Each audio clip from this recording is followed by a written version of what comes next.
Terus, ini penting juga, akal. Rumi termasuk orang yang memposisikan akal tidak sebagai puncak. Akal itu penting, tapi akal hanya transit. Akal harus dilampaui. Tidak boleh orang berhenti hanya di akal. Di Masnawi itu ada cerita yang mungkin sering dikutip orang. Cerita ahli bahasa dan tukang perahu. Jadi ada ahli bahasa naik perahu sama tukang perahunya. Sambil naik perahu terus ngobrol. Mas, tukang perahu, sampean ngerti nggak kalimat majemuk itu apa? Nggak ngerti, Pak. Sampean sudah tua kalimat majemuk aja nggak ngerti. Rugi sampean hidup itu. Sampean ngerti nggak kalimat sastra itu kayak gimana? Nggak tahu, Pak. Alah, apalagi sampean sudah umur tua gini sastra aja nggak ngerti. Buat apa umur sampean dihabiskan? Sampean ngerti nggak? Pokoknya diajak ngobrol gitu, dimarahi terus, dilecehkan terus. Tiba-tiba terus ada badai. Kapalnya mau tenggelam, katanya yang punya perahu, waduh ini Pak, sampean bisa nggak berenang? Nggak bisa. Wah, sampean sampai tua berenang aja nggak bisa, ya wassalam, sampean mati, bye-bye, tak tinggal ya, sudah selesai. Nah, itu cerita ini terkenal, nanti variasinya macam-macam. Tapi ini Rumi mau nyindir bahwa ya bolehlah ada orang pinter, tapi sepinter-pinternya orang itu kan sesuai bidangnya. Yang pinter filsafat mungkin tidak ngerti sama sekali tentang fikih. Yang pinter fikih mungkin tidak ngerti tentang kalam. Yang teknik mungkin tidak ngerti tentang kedokteran. Sak jago-jagonya Habibie, kamu tanyain, Pak Habibie, ngerti nggak teorinya Ghazali tentang? Tidak ngerti dia. Dia ilmunya penerbangan. Jadi, tidak. Maka orang pinter yang sombong itu janjinya orang bodoh. Sepinter apa sih dia? Ilmunya seluas apa sih? Tidak ada. Orang itu selalu pinternya fakultatif. Sesuai fakultasnya masing-masing. Tidak ada ilmu universal. Makanya tidak ada kuliah di universitas, yang ada di fakultas. Universitas cuma mengkoordinir. Kalau digabung dari banyak fakultas, jadilah universitas. Kan logikanya begitu. Jadi cerita ini sebenarnya Rumi menyindir, sejago-jagonya akalmu hanya bisa menangkap sesuai pengalamanmu masing-masing. Tidak akan lebih dari itu. Tapi saya ngerti dunia luar angkasa loh Pak. Ya, paling kamu pernah baca buku tentang luar angkasa, kan itu aja. Filsafat saya juga ngerti, matematika juga ngerti. Yang kebetulan kamu ngalami membaca atau ngalami belajar. Yang tidak ya enggak. Sokrates mungkin orang paling pinter, tapi sama istrinya urusan nyambel apa urusan bikin sayur itu tetap menang istrinya. Ya kan? Sepinter apapun Immanuel kan, kalau bannya bocor, kan ada cerita satu ketika Immanuel kan bannya bocor, sadelnya patah. Begitu nyampe di tukang sadel, Immanuel kan pingin nguji yang punya, tukang sadel tolong saya dibikinin sadel yang pakai rumus trigonometri plus 2 kali. Dari tukang sadel tidak bisa saya. Kalau sadel biasa bisa, kalau pakai rumus macam-macam tidak bisa.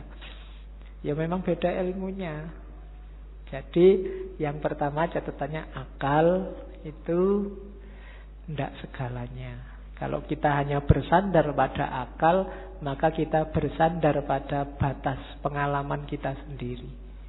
Karena sejauh apapun ilmu kita, ya sebatas yang pernah kita alami. Ilmunya mahasiswa filsafat pasti beda dengan mahasiswa pendidikan, pasti beda dengan mahasiswa teknik.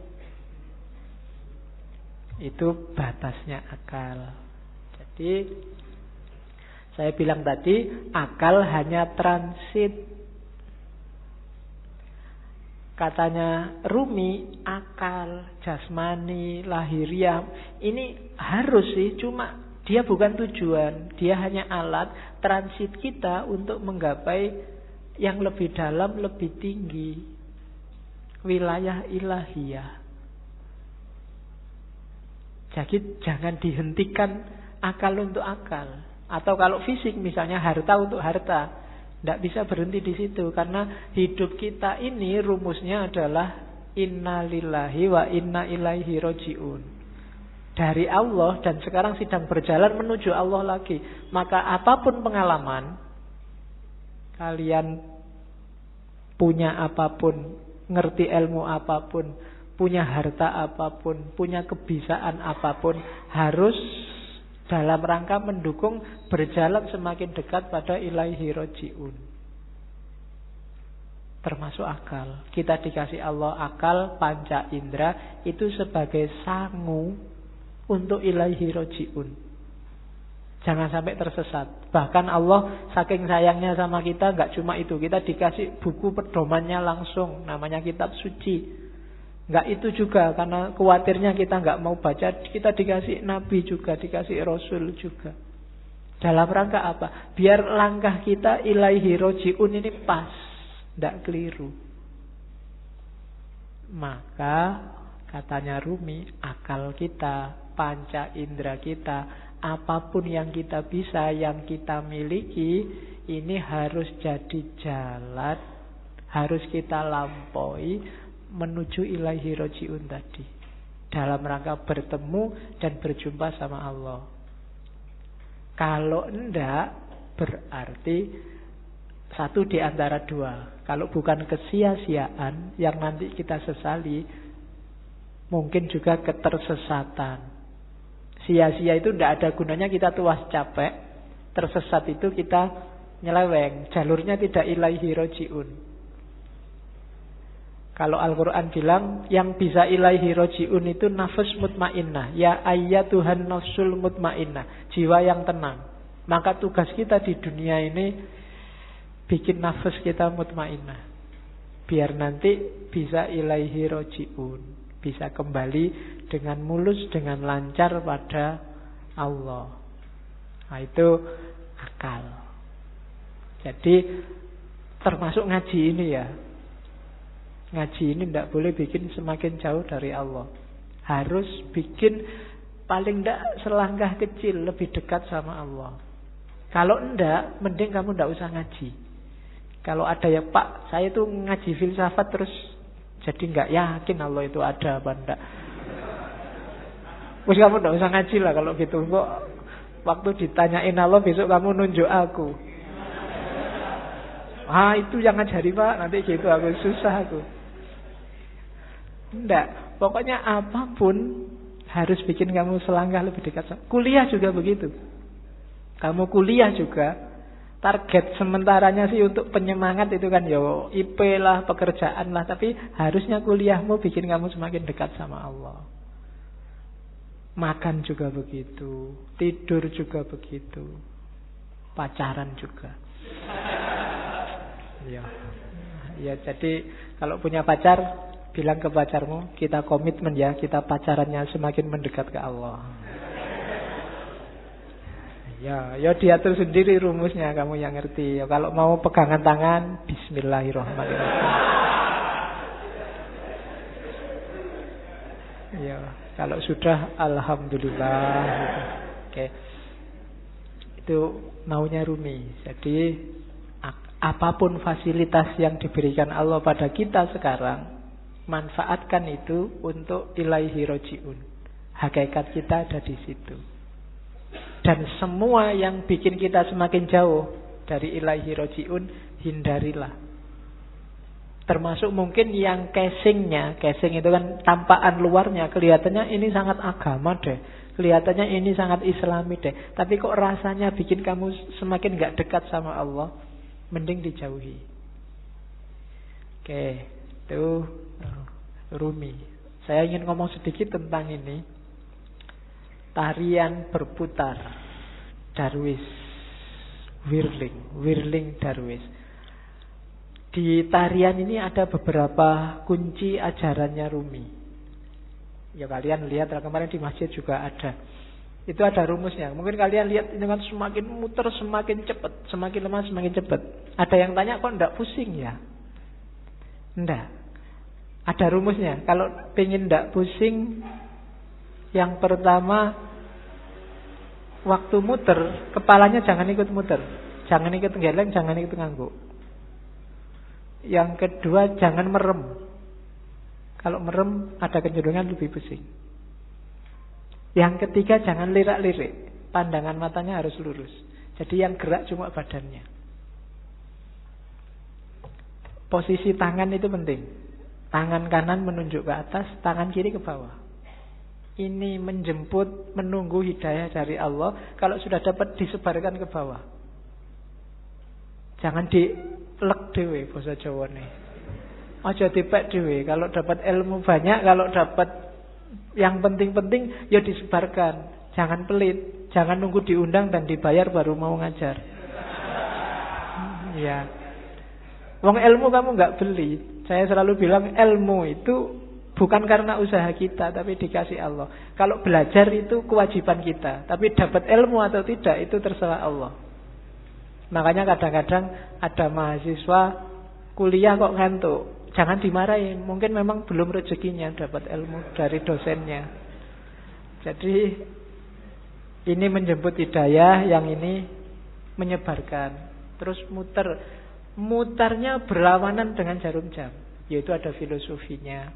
Kayak tawaf itu kan berlawanan dengan jarum jam juga. Ya mungkin filosofinya, kalau manut jarum jam itu berarti ikut ritmenya dunia.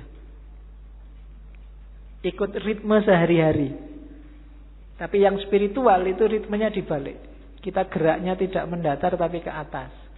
Saya sering ngasih ilustrasi. Kalau kamu sudah masang mur itu, kamu muternya kan harus berlawanan dari arah jarum jam, baru murnya lepas ke atas. Tapi begitu kamu searah jarum jam, murnya akan semakin mancep, semakin ke dalam. Maka tarian ini juga muternya berlawanan. Biar ada energi vertikalnya, energi ke atasnya. Itu diantara rahasianya. Ada topinya. Topi ini kalau di Rumi, topi yang tinggi itu isyarat dari kuburan, makam, nisan. Maksudnya apa? Kuburan dari ego, kuburan dari nafsu, hasrat duniawi. Itu kan topi yang tidak keren sama sekali. Karena memang simbol dari nisan, simbol dari kuburan. Kamu jalan-jalan di mall pakai itu mesti dilihat banyak orang. Tidak keren. Karena memang simbolnya bukan simbol untuk keren-kerenan. Dia simbol dari ego. Terus baju putih itu ya ego yang sudah kamu kubur dalam dirimu, sekarang kasihlah yang putih, ditutupi oleh cahaya amal baik, kesucian. Nanti kalau pertunjukan biasanya ada fase ketika yang di tengah pakai jubah hitam, jubah hitamnya dibuang. Nah, itu berarti membuang semua yang hitam-hitam, yang jelek-jelek, untuk lahir sendiri jadi putih. Terus nanti ada gerakan kayak orang kedinginan itu. Nah, ini gerakan menyatu, angka 1, tauhid, dan seterusnya. Itu wawasan kecil aja. Jadi kamu jangan heran kalau ada jenis tari semacam itu. Itu ada makna spiritualnya. Nari saja tanpa makna ya eman-eman. Yang lihat tari juga harusnya bisa ngambil makna. Kalau dalam sufi, jenis semacam ini namanya sama. Sama itu seni mendengarkan. Dengan mendengarkan terus kamu tergerak mengalami kedekatan sama Tuhan. Kan kadang-kadang ada orang yang kalau wiritan sendiri dia susah dekat sama Allah, susah tergetar hatinya. Tapi begitu mendengarkan orang ngaji, mendengarkan lagu-lagu spiritual, itu batinmu tergetar. Mendengarin lagu religius itu kamu kadang-kadang kan bisa nangis, apalagi pas duit entek. Kok sedih ya aku, kapan ini kan gitu. Nah, itu. Tapi kalau wiritan sendiri enggak, kan ada yang gitu. Maka teknik mendekat ke Allah itu sufi macam-macam. Kalau di torekotnya Rumi ini pakai tarian sama namanya. Kan ada musiknya nanti kan, dan musik itu yang bikin ekstase lebih cepat. Oke, itu Whirling Dervish namanya. Teori tentang Darwis yang berputar. Saya sudah mau masuk ke cinta, cuma puisi ini menarik saya untuk bekal teman-teman. Bagus untuk tidak kemerungsung. Banyak orang hari ini ketika kamu belajar ajarannya sufi terus, waduh berarti harus jadi sufi ini. Terus kamu besok wiritan terus, puasa terus 2 hari, tapi habis itu hari ketiga kumat lagi, terus lagi. Enggak. Katanya Rumi enggak begitu caranya, pelan-pelan, step by step. Jika engkau belum punya ilmu, hanya prasangka, ya milikilah prasangka yang baik tentang Tuhan. Begitulah caranya, katanya Rumi. Jika engkau hanya mampu merangkak, maka merangkaklah kepadanya. Enggak usah nunggu pinter tasawuf, pinter ilmu kalam, pinter fikih baru mendekati Allah. Bisanya apa? Ya dengan itu kamu mendekat ke Allah. Jika engkau belum mampu berdoa dengan khusyuk, tetaplah persembahkan doamu yang kering, munafik, tanpa keyakinan itu. Karena Tuhan dengan rahmatnya akan tetap menerima mata uang palsumu. Tidak apa-apa. Kan banyak kan sekarang doa itu tidak ada rasanya karena kamu sudah hafal. Saking hafalnya kan doa Bismillahirrahmanirrahim, alhamdulillah. Doa itu kan minta. Minta apa tidak jelas. Itu mungkin malaikat ya bingung, kamu itu minta apa? Jaluk kok sambil ngeremong, sambil kadang yang jarinya sambil berdoa sambil mungkin jaluk tenan apa ya.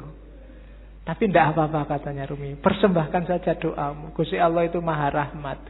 Dengan rahmatnya dia tetap menerima mata uang palsumu. Ya. Dulu ada yang tanya ke saya, kenapa doanya orang Islam itu tidak terlalu manjur, lebih manjur doanya orang Cina. Karena orang Islam itu pasif, kalau doa nunggu, ya Allah kasih dong ya Allah. Kalau orang Cina maksa, ya Allah turunkan. Jadi akhirnya jatuh semua dari atas. Kamu kan nunggu buahnya jatuh. Kalau orang Cina jatuh dari atas. Oke. Jadi tidak apa-apa wis. Berdoa sebisamu. Ya agak palsu-palsu dikit, munafik-munafik dikit. Itu kan kering, munafik tanpa keyakinan. Keyakinan itu penting loh dalam berdoa. Karena Allah menjawab doamu itu sejauh keyakinanmu. Saya sering bilang kan, kalau kamu berdoa, ya Allah semoga semester ini saya lulus kumlot. Tapi kamu bisa ndak ya wong IPK ya ndak, kamu sendiri ragu-ragu ya ora dibales, kamu sendiri nggak yakin. Keyakinan itu penting. Pak, saya keyakinannya separuh, apa ndak usah berdoa saja. Ya berdoa saja, jangan khawatir. Allah tahu yang kamu mau. Berdoalah. Allah tetap mengakui meskipun uangmu palsu, sama Allah diterima aja, ndak apa-apa wis. Karena Allah sangat sayang sama kita. Jika engkau masih mempunyai 100 keraguan mengenai Tuhan, maka kurangilah menjadi 99 saja. Begitulah caranya, wahai pejalan. Jadi kalau kita masih tidak terlalu mantep keimanan kita selama ini, masih melanggar-melanggar, masih dosane oke, ya tidak apa-apa, dikurangi dikit-dikit. Ya 100% tidak mungkin lah ya. Dikurangi 1%, biar jiwamu terlatih. Kalau langsung dibuang semua, insya Allah gagal. Ya, saya langsung ingin ikhlas lillahi ta'ala, tidak ngejar surga Pak, tidak iso. Harus pelan-pelan. Terus, biarpun telah 100 kali engkau ingkar janji, ayolah datanglah lagi. Nggak usah malu-malu. Pak, dosa saya banyak Pak, saya harus datang lagi. Enggak Pak, datang lagi aja. Allah tidak akan nolak. Tidak ada kata terlambat. Jadi tempuhlah jalan itu. Pak, itu dhuwur banget ya Pak teorinya Pak, tinggi sekali apa ya. Saya bisa Pak, bisa. Pelan-pelan, sedikit-sedikit, biar ilaihi roji'unnya sempurna. Eman-eman. Kalau nanti kamu nafasnya tidak mutmainnah, dilatih pelan-pelan. Pak saya itu susah ikhlas Pak. Kalau sedekah mesti pamrih Pak. Ya sementara pamrih dulu enggak apa-apa, tapi tetap sedekah. Nanti lama-lama latihan. Oke, jadi tempuhlah jalan itu. Jangan ragu-ragu. Jangan nunggu. Biasanya kelemahan yang muda-muda kayak teman-teman nunggu nanti besok kalau tua. Ya. Ya, kalau yang zaman muda ndak, yang tua kelihatannya lebih berat. Memulai dari tua itu susah. Karena orang yang sudah tua itu biasanya sudah keras cara berpikirnya. Kalau bahasa psikologinya sudah jadi, dia sudah mature, sudah mateng. Barang mateng itu satu-satunya yang bisa dilakukan adalah mempertahankan kematangan atau bosok. Apa bosok Indonesia bosok itu? Iya, busuk. Jadi kalau bisa terus-terusan bertahan di mateng.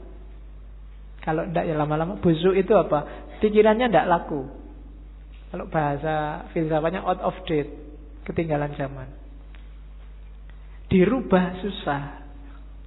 Makanya kadang-kadang orang itu sudah tua, umur 30 kok enggak kawin-kawin, itu biasanya malah susah, malah lama.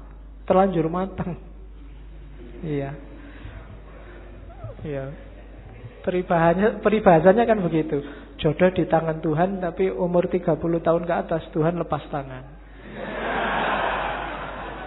Suruh nyari sendiri.